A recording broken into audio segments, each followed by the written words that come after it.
And as I was walking, I saw this very large man. And he wasn't obese. He was like a linebacker. So a very large human male. And I appreciate athleticism and all those these powerful men and all that. And I was just struck. I wasn't struck at his size so much. And he was, it's dead of summer. He's not wearing a shirt and he's on his driveway. But what was kind of unique about it was that in his arm he was holding an infant. And that little baby was there with his daddy, her daddy, and she was just taking it all in. Sunrise, first thing in the morning, just looking at the world, just in awe. And she was taking it all in. And I said, that's what it's all about. That's what it's all about. And I could tell that man was in a good spot right there. I could appreciate what he was experiencing at that moment. I said, Daddy's in a good spot. So I made sure to walk on over to his, while I was walking over to his side of the road and make one of those comments that was often made to me when I was in that position, saying, enjoy it. Enjoy that time because they don't stay like that long. He said, oh, I know, but she liked to be outside. I said, yeah, I hear you. Many times I had that experience, or walking a colicky baby out on the driveway while the sun was a-setting, end of the day, those times. But that's what it's all about, ladies and gentlemen. Tonight we're going to talk about the heart of the home. And that's chapter 8 in the 3 Marks of Manhood. So he takes, in this book on masculinity, he takes a chapter and dedicates it to the heart of the home. And I'm not going to cover the whole chapter. I'm going to cover 2 sections that are pertinent and critical to what we do and what we should be doing.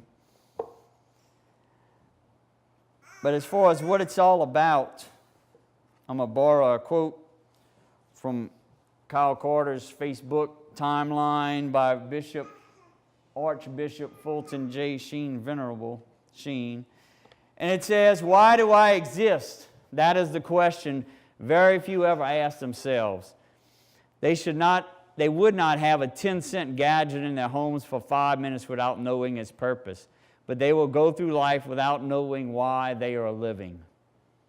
Until we answer that question, there's no question worth answering, and the way we answer it determines our character in this world and our destiny in the next.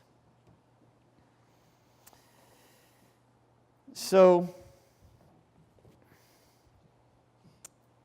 in the heart of the home, chapter 8, 3 Marks of Manhood, Dr. G.C. Dilsaver, and we're going to talk about patriarchal devotion to the wife by the husband. That's the man's job, so we're going to cover everybody here. And the ecclesia domestica, the domestic church, the wife's job. We want to focus on mainly what the mom in the home is supposed to be doing. And we as men, as husbands and fathers, need to make sure that the environment is set for that to happen and that it's protected. So we have, all this has to, because if it's not protected, it can easily get invaded and shook up and it don't happen. And how do we do that? And I'm going to explain further, but starts with us taking care of our responsibilities and us taking headship.